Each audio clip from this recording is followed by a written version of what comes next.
hate the balls because there's so much to talk about. Oh, hey! Hi, it's me, Wilma Fingerdew, and I'm untucked. I hope you are too. Here's to you. I have a lovely cran and ginger ale and vodka. Delish. I'm comfortable, so let's get to it. Well, the safe girls retired to the Untucked Lounge, and well, I've never seen a more relieved group of girls. They all seem to feel they dodged a bullet somehow. And no one more so than Crystal, who took a big chance changing her signature makeup. So she was relieved that it was well received by the judges. But you could tell that the other girls were surprised that she was safe, because they were going over, well, who's still on the stage? And they all said, well, Crystal. They didn't even look. She's sitting right next to them. Oh, well, Crystal's on stage. I'm right here. Oh. Shade. Someone all the queens were sure was on the runway being judged harshly was Aiden Zane, poor thing. They were all in agreement that Aiden needs to start stepping up that pussy if she's going to make a better showing on this season of RuPaul's Drag Race, especially the Widow Von Du. She seemed to be particularly vocal about it. I think she was just upset that Aiden got a few winks in, and she didn't. I'm just saying. But before the Widow Von Du could really tell us what she thought, the remaining queens entered the Untucked Lounge, and none of them looked too confident. In fact, Nikki Doll said that they weren't sure who had done well. Well, that's not true. They knew that Gigi Goode had done well. Even Gigi Goode knew she had done well because, well, the judges said, Gigi Goode, you did well. But the rest of the girls, well, Nikki got red for her lack of personality, and yada, yada, yada, and blah, blah, blah, blah. And, it's the same story, different verse. And so while the other girls were actually complimenting Gigi on her win and her sewing abilities and her beauty, and there's a few other things I think they complimented her on, well, that was too much for Rock'em Sakura. And not because she was jealous at Gigi Goode's success. She was jealous at her being complimented. She just wanted to be complimented that way. There it is again, that fragile ego that, well, why am I not being told? Why aren't they saying that to me? And it's a loser's game, getting caught in your own head asking those kind of questions, because you can't answer them. These are other people you're talking about. You don't know why they're thinking what they're thinking. It's not your job, so stop doing it. Seriously. Thank God Nikki Doll was there to give Rock'em Sakura a stern talking to. I love Nikki Doll. There's something about her. This is true with most people that aren't from where you're from. They have different views on things, and to have somebody like Nikki who's lived in a country surrounded by other countries, she's much more, I think, aware of other people. And she certainly was very aware of Rock'em and what she was going through, and even said to her, the minute I stopped worrying about what other people think, I started doing better. I liked her statement, you're not the mayor of San Francisco. It's not your job to please these people. Because Rock'em was worried about her friends and what they would think.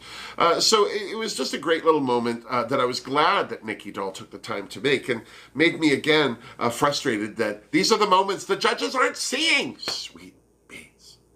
So while Rock'em was getting support from some of the queens, the rest of the queens were dumping on Aiden and her lack of creativity or effort, or I don't know what. It just seems silly that they were all ganging up on her, if you ask me.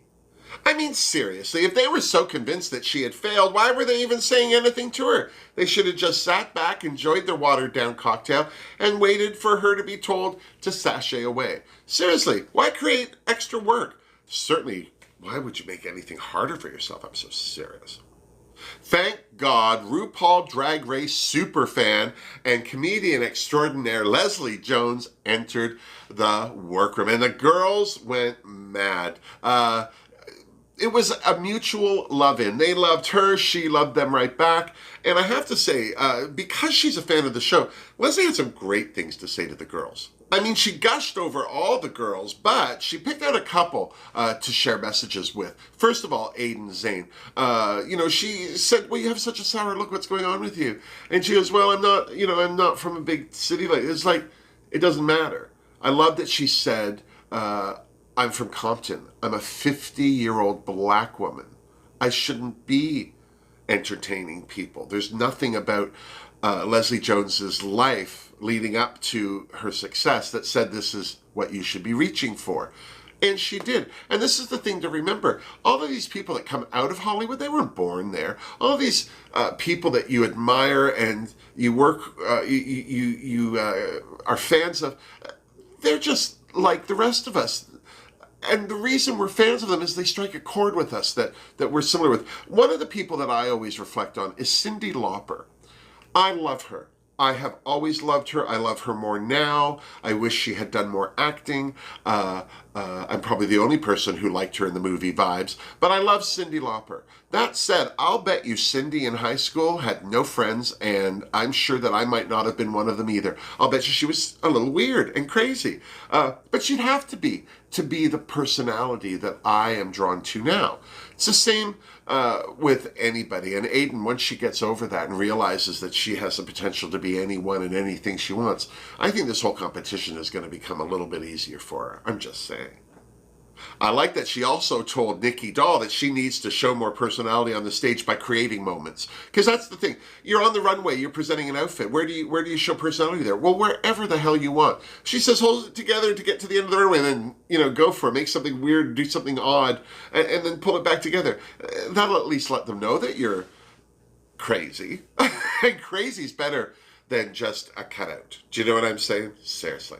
Here's to you, Nikki. And finally, Leslie Jones was not going anywhere without reading Widow Von Du and her shoes. Sweet Marie and the ships at sea. I like that Widow Von Du said, well, I'd been read for wearing the same shoes too often. And Leslie said, same shoes are better than ugly shoes. And those yellow shoes were ugly.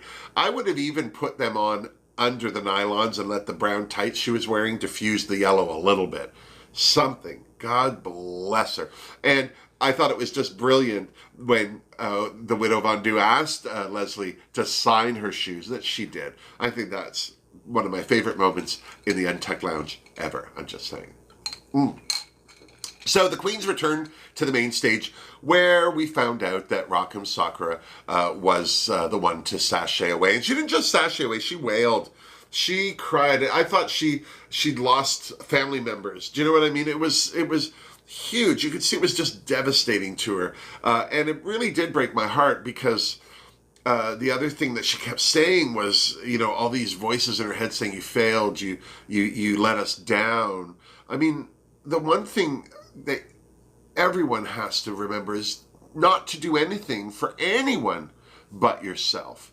The only person you should ever let down is yourself. And if you're letting down more than yourself, then you're either listening to the wrong people or doing it for the wrong people. And it was sad. You could see that this is going to be a running theme that Rock'em's going to have to address and hopefully get over. Maybe watching herself on this show will help her do just that. Either way, she certainly was a delight. She's certainly a sweetie. And I'm certainly looking forward to what she has to offer the world from now on. So there you have it. We're untucked. I'm going to remain untucked because, well, I'm in self-isolation. Not because I'm sick or anything. It's better than going to work. I'm just saying. Well, there you have it. Another untucked week. And I just have to say, I'm going to remain untucked. I think that I'm just going to enjoy this distancing, this self-exile, this whole weird world we're living in right now, and just have another cocktail. I hope you do too. So until next week, stand up.